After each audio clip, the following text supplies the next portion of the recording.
These are special times, dear sisters and brothers. Welcome to Off the Pulpit here on Catholic SG Radio. This is part one of a special edition on Off the Pulpit called First Steps with Pope Leo XIV. That's right.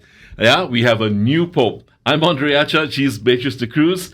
And like millions around the world, many of us heard the declaration, Habemus Papam, on the 8th of May. Yes, it was 6:08 p.m. Rome time. It was just after midnight our time. Oh, yes. Yeah. Yes. And 133 cardinal electors chose the 267th Pope, who took the name Leo XIV. From the time he uttered his consent, accepting his election as the new Vicar of Christ, it's been a whirlwind time for the Cardinal, known as Robert Francis Prevost. So, on Off the Pulpit this time, we want to get a sense of the first steps Cardinal Robert Francis Prevost has taken and will have to take, actually, in the days leading to his installation Mass this Sunday, the 18th of May. And in fact, it will be the 5th Sunday of Easter. Yeah. Yeah. And we always need help. So Yes. in our discussions, today we of course have the help of Father Ignatius Yeo, who is Professor of Liturgy at the St. Francis Xavier Major Seminary in Singapore. And Father is also Chairperson of the Archdiocesan Liturgy Commission and Master of Ceremonies at all of our main liturgical celebrations in the Archdiocese. Welcome, Father. Thank you. Always very glad to be here. And very exciting. Yeah. Always exciting times that I'm here. Yay. Indeed, it's a good time to be alive. That's what I said, huh? History in the Fantastic special making. time. Yes. It is. Yes. Really, it is. Yes. And so, dear sisters and brothers, we believe that it's the first time that there's been such an in-depth television media coverage, right, Yes, Father? yes. Really first time concerning the conclave and the election of a new pope. However, there were some things, of course, that the news cameras could not have access to. And so, for all of our benefit, Father, I'm going to ask you to share with us step by step what happens between the time a cardinal is elected pope to the time of his official installation Mass as Pontiff. Okay. So once a new pope is elected and his name announced to the world, as you said just now, Habemus Papam, well, several events and formalities occur before the installation Mass, or we also call the inauguration Mass. And as you said, let us go step by step. So first is the acceptance of being elected as Pope and his name. So once a cardinal has been canonically elected as a Pope, the Cardinal Dean, or in this case, the one taking his place was Cardinal Parolin. That's right. Will ask the Pope-elect if he accepts the election as Supreme Pontiff. Now take note, there is no requirement that the Pope-elect has to accept it. He is free to respond non-accepto, means I don't accept. But of course, we know he did accept. Yeah. Just on the side, have there been Well, we never know, right? people who say, we Yeah. know, True. right? So if they don't accept, then they continue to vote. Yes, then the black smoke comes up. true. Right. Yeah. Oh. So anyway, it is all conclave secret. Yeah. yes, Cannot. Not everywhere there. Yeah. Oh, yeah. So, and once he accepts it, then the dean will also ask him what name he wishes to be called. Con nomine vis vocare is the question that he asks. And of course, we know that Cardinal Robert Prevost says Leo. Then, in accordance with the document drawn up by John Paul II in 1996, Universi Dominici Regis, the master of papal celebrations, liturgical celebrations, and draws up a document certifying his acceptance and his chosen name, with two master of ceremonies as witnesses in the document. Wow. That is according to John Paul II's document. This is the requirements, but we see there seems to be some deviation with regards to one of the witnesses, because one of the witnesses of this document, which certifies the acceptance and the name of the new Pope, one of them is the Secretary of the College of Cardinals and is Archbishop Olsen Di Jesu Montanari. And the other is, of course, also the Master of Ceremony, Marcelino Matteo Bioadari. Probably the Master of Papal Liturgical Celebrations could have appointed the Secretary of the College of Cardinals as also a Master of Ceremony just for the conclave. And so that's why he's one of the witnesses. Okay. Just a fun fact, this nice, beautiful document was released for the very first time in any papal conclave, right? And it's indeed a very beautiful, illuminated manuscript. Is there a second copy, Father? No, there's only one. I mean, I've only seen one copy. The OG. Which was... original. Just the original. That's the original. It's very beautiful. And I guess it's a beautiful manuscript and illuminated manuscript befitting such a historic event. Wow. Okay. Interesting. Yes. All right. So what about so after he says yes, and then he signs this document of acceptance. Yes. Right, and then the cardinals pay him homage. Yes. Actually, the documents are signed by not by Pope Leo, the one who accepts it, but by the Master of Papal Liturgical Ceremonies. He just tells them his name. Yes, and he signs it together with the two witnesses. Then, of course, it's time for the other cardinals to pay homage and obedience to the newly elected Pontiff. Right, whom they elected actually. They elected, yes. Yeah. And so I guess they approach him, and we are not privy to what happened at this moment, but I guess it was a very deeply profound, private moment for the College of Cardinals to rejoice and to recognize that one of their brothers have now been elected through the grace of the Holy Spirit to lead them all and to lead the Church of Christ. And here I would like to just highlight a truth that becoming a pope is actually also a spiritual rebirth for the person who has been elected.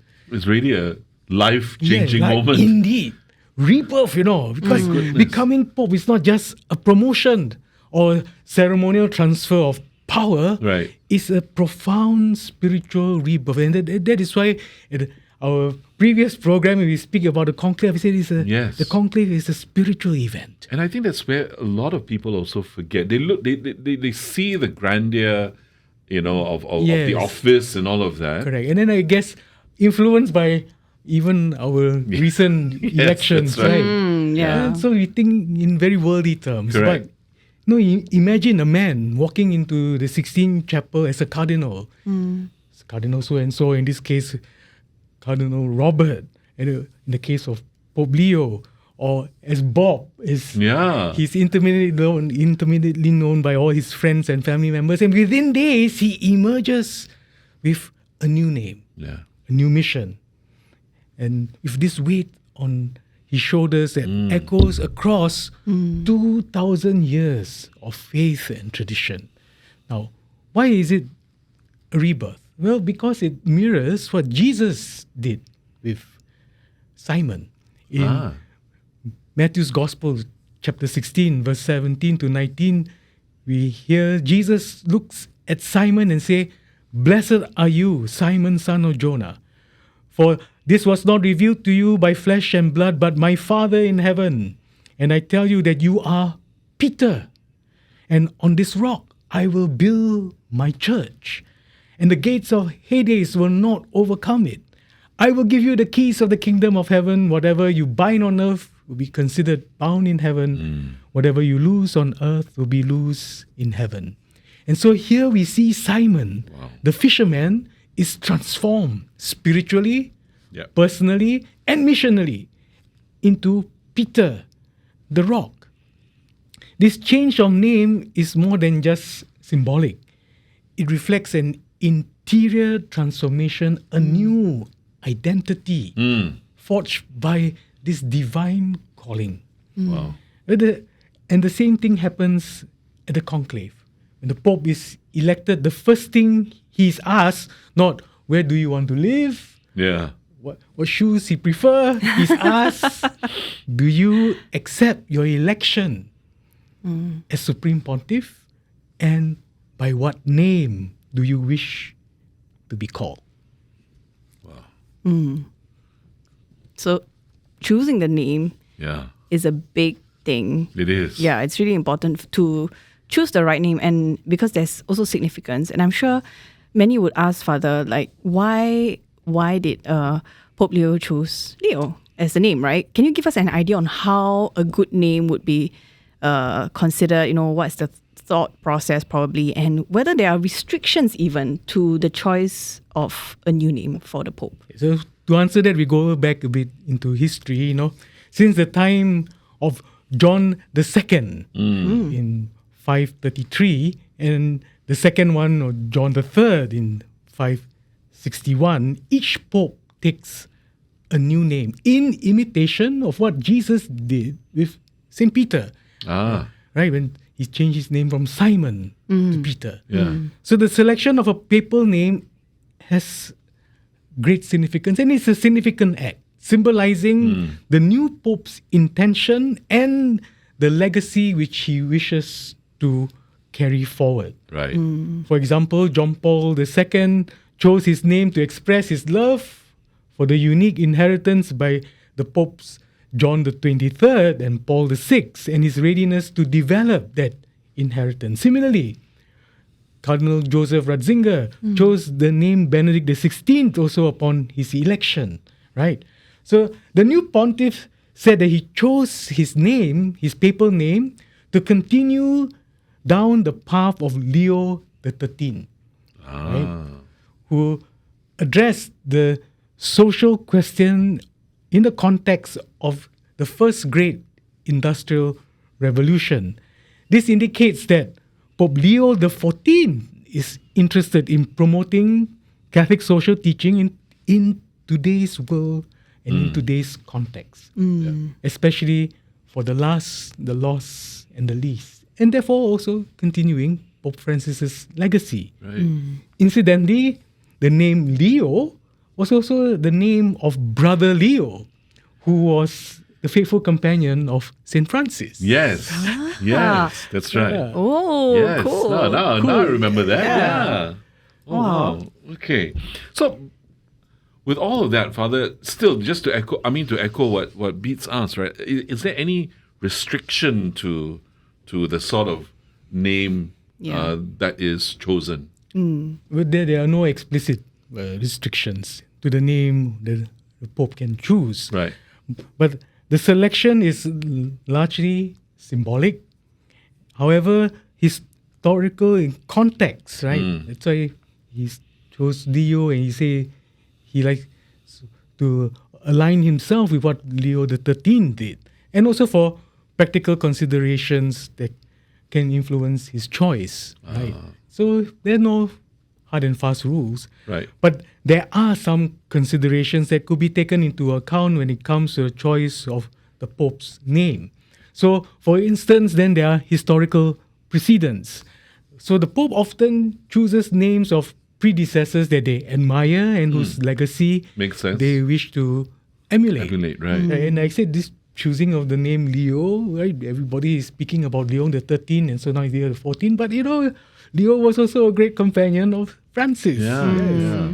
And also in choosing a name, then you avoid confusion. There is no strict rule against it. A pope might avoid choosing a name that has been associated with controversial or problematic figures in church history. For example, there is no Pope John the 20th because of a historical error assigning dates in the life of John the 14th, and which will create confusion in the papal list. Right. So the name, as we have also said earlier, has great symbolic meaning. And so it reflects the new Pope's vision for his pontificate and to honor probably a saint or a virtue.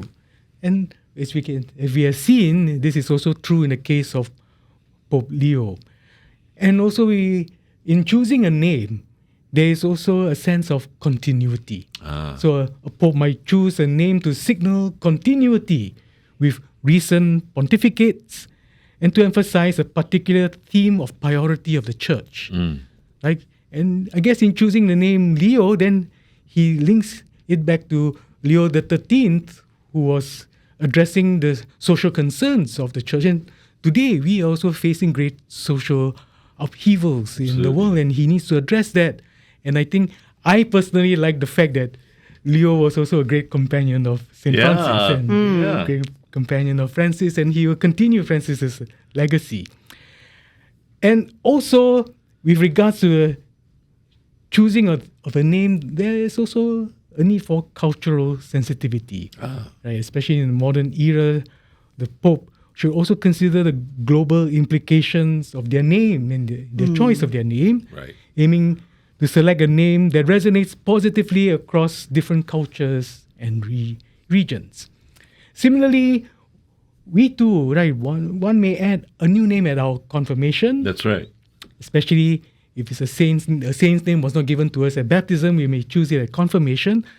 But this practice is distinct from the Pope's selection of a new name, which is specific to his papal office. Just to emphasize, the Pope's new name marks a beginning of his new life, his new calling.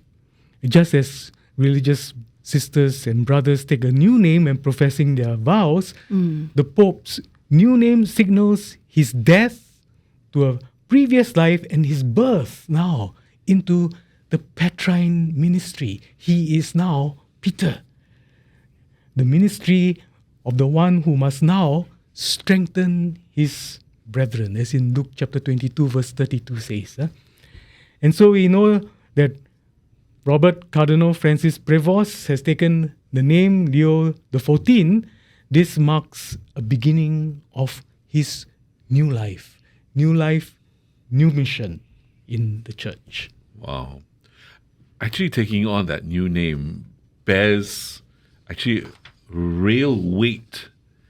I mean, I don't know. Maybe with Jesus, I think also had some a little bit of humor, because rock is really heavy in that sense, in all senses of the word. Yes. I mean, in itself, it's weight and all of that, but it's also strength. Yes. Oh, that's true. As well, right? And so taking on Leo, and Leo, is lion also. Lion. Yes. Right? Also another very strong, very an animal that is respected in the animal kingdom, so to speak. Yes, right? But I mean, I think I feel good about this new name also of the Holy Father. Yeah, Gives us some confidence, I guess. Yeah. Roots us in our faith. Yeah. Firmly in Christ. Amen. Yeah. Okay, Father, I think if you rewind a bit, after the Pope accepts his election, I think many of us are curious about this room of tears that has been mentioned. So could you describe to us what happens in this room of tears? Like, when we look at the Conclave movie, a few dramatic moments happen there. And then some also have said that, maybe the Pope cries and all that. So, many things happen. Can you tell us a bit further on what this room of tears is and what happens after he leaves the room? So it's a small little room. It's actually like a changing room, but it's not a luxurious lounge. It's just a small, simple room next to the Sixtine Chapel, filled with the white papal vestments with various sizes. We are told large, medium, and small. Okay. Right? Because no one knows who will be they don't know what that elected. size is. Yeah. Yes. And so, but the real weight, like you say, rock, this Yeah. heaviness of the office, actually happens there, right?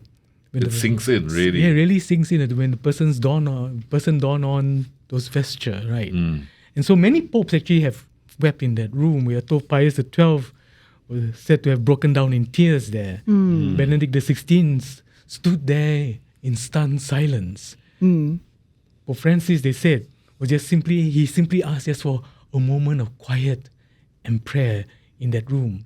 Wow. Why? Because the man who had just accepted this role as Peter now feels the gravity, the weight, the crushing gravity of being this spiritual father to over billions of souls that he has to lead, and being the visible sign of unity for the entire Catholic Church. He's being called then, therefore, not to rule them, but to serve, even unto death. So this moment in that room is a spiritual echo of Simon who becomes Peter. It is where now his white robes replaces his red robes of a cardinal, and where we will say human weakness meets divine grace. Wow. Where leadership then begins not with applause, but with tears. Tears of unworthiness and dependence on the grace of God.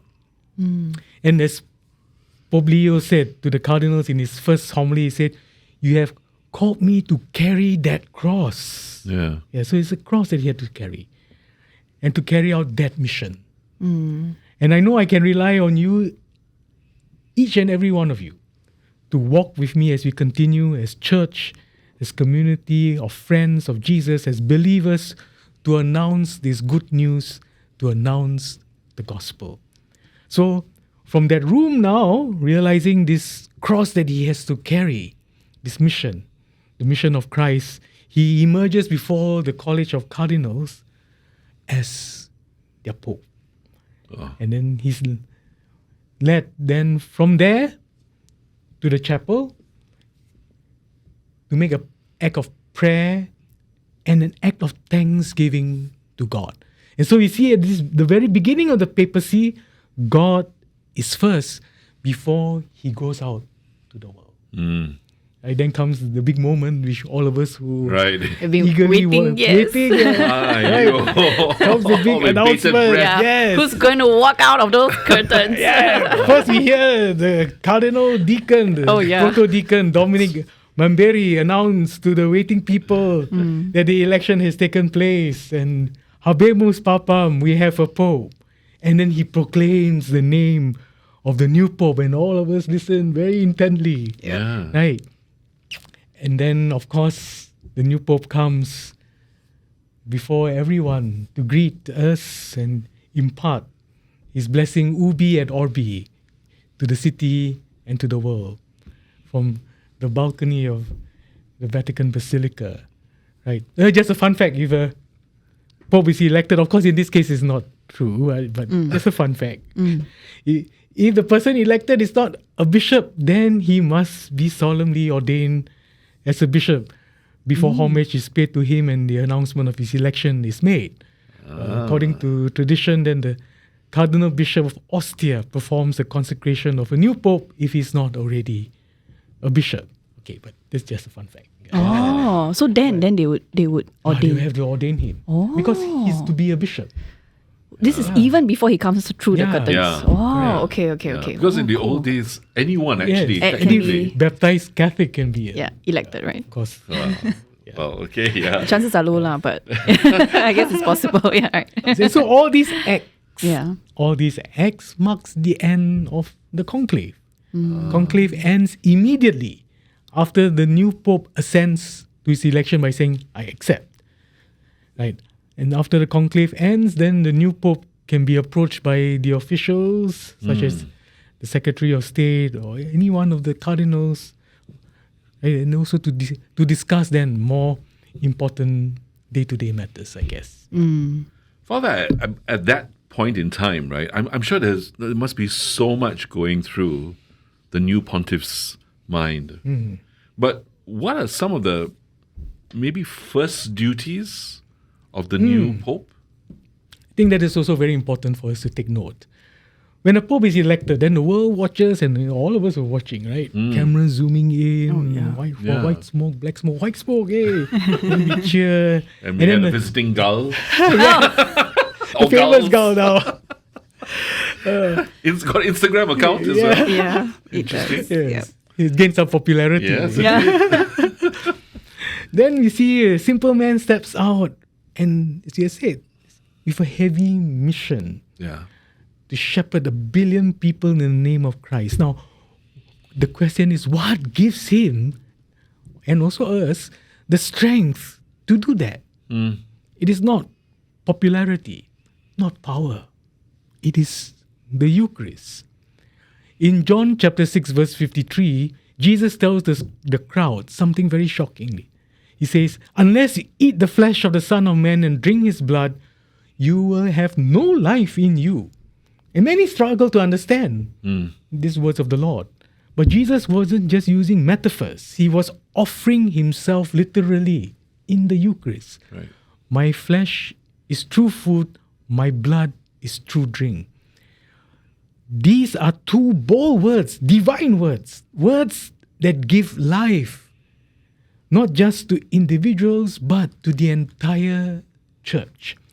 So every pope, from Peter to the present, draws strength from the Eucharist, which is the Eucharistic Lord himself. And in fact, one of the first acts of a newly elected pope is to celebrate Mass. Not give a press conference or to go on a parade. Now, why? Because the church is built not on charisma, but on communion, holy communion with the Lord. Right. And we will see later the Pope expressing that in his own coat of arms. Correct. We must be rooted always in the Lord. So as we witness or reflect on the election of a Pope, the successor of Peter, we must be aware that the same Spirit that sustains him is the same Spirit of the Eucharist that is offered to all of us, Yeah. that gives us true strength. And it is Christ himself Correct. that is given to us. Because in the Eucharist, we don't just receive Jesus. Like the new Pope, we are sent by the Lord. And he sends us out to build his church.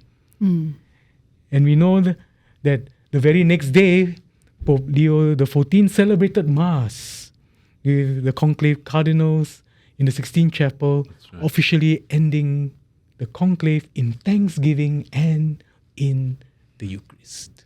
Beautiful. I mean, it would seem, also that the Eucharist also sort of reflects in the celebration of the Eucharist, the Holy Father also gives of himself fully at the end, Yes. right? And his ministry is a total self-giving. Yes.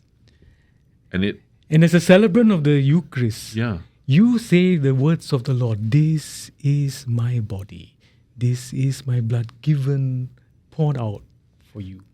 truly in persona Christi Capitis. Wow.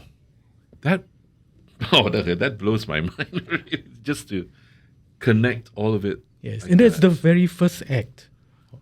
Because he only met the media only on Yeah. Monday. Yeah. So all Wow. those press conferences are not important. Correct. The Eucharist, the Mass, the celebration of the Mass, the sacrifice of Christ, the sacrifice of one's life. Wow. Well, there's also, after that, the taking in the possession of the Lateran Church. Yes. And as the Papal Master of Ceremonies had indicated, this will take place on the 25th of May. And this is the formal taking possession or possessio of the Lateran Church, which is the last official act, reminding us that the Pope is also a bishop of Rome, close to his flock in Rome, and also the flock of Christ, the Church. And so these steps then ensure that there's proper transition and commencement of the new Pope's Petrine ministry. All very well thought out. Of course, they've had many years of perfecting that whole SOP, so to speak. Sequence and is, yeah. That's why it's all step by step. Yeah. Okay. Truly. Yeah. But every step is very significant. What comes first? Yeah. That's so true. Father, we want to go back a little bit to some documents. So, during this very, as you said, significant time, there are many solemn moments of the Church's transition from sede vacante to the acceptance of an office and ministry by one man. So, who prepares all these documents which are to be presented to the new Pope? Yes. So the person that is very important in this whole process in preparing all the ceremonies and the documents is the Master of Papal Celebrations. He prepares all the necessary documents, especially the one certifying the acceptance of the election and the chosen name of the new Pope. And as I said earlier, then he signs the document together with two witnesses. Wow. Yeah. Okay. Father, in light of this, all these, so many things are happening, right? Again, all these ceremonies, but who prepares and then, so to speak, who calls the shots, as to who moves where and when and that sort of thing. And so the Masters of Ceremonies. Not you, right? We're speaking to one of the Masters of Ceremonies. Just confirming. The Masters of Ceremonies of the Papal Office of Liturgical Celebrations play a crucial role in ensuring that the liturgical celebrations, especially those involving the Pope in the major churches, are conducted with decorum, order, and devotion. And so let us look at some of the responsibilities of the Masters of Papal Ceremonies. Right. First, they oversee sacred actions. So the Master of Papal Ceremonies oversee the proper planning and execution of sacred actions, right? The ringing of the bells, etc., and then text for him to say and to pray, right? Right. And the movements of the celebrant, priests, deacons, acolytes, altar servers, lay persons during the liturgical celebrations celebrated, especially during this time. It's like moving in army. Yes, of course. Yes. Division commander. Yeah. Wow. Parade commander. No, not parade commander. RSM. Parade RSM. So they ensure all who are involved in contributing the liturgy carry out their roles appropriately. Yeah. Now, who assists the Master of Papal Liturgical Celebrations? The Papal Masters of Ceremonies. Okay. They assist the Master of Papal Liturgical Celebrations in the sacred celebrations. And they are all appointed by the Roman Pontiff, usually for a term of 5 years. Wow. Yeah. Directly appointed by the Holy Father. Yes. Whew. Of course, in this case, they were appointed by Pope Francis and they carry on their duties now. And so their role is to coordinate and collaborate, especially in cathedrals with their other directors of episcopal celebrations. So like when they came to Singapore, then he was with me. Right. And they coordinate with all those who exercise a ministry during the liturgical action in collaboration with all the other bishops and cardinals. This coordination aims to foster fruitful participation of the people of God, and we have said in the previous program on noble simplicity, it is called for by the Second Vatican Council. And that is to ensure decorum, simplicity, and order.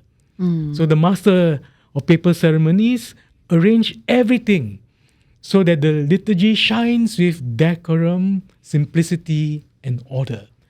They help us to grasp the meaning and spirit of the rites, emphasizing that the center of the liturgy is, of course, the crucified, risen Christ, and not the person.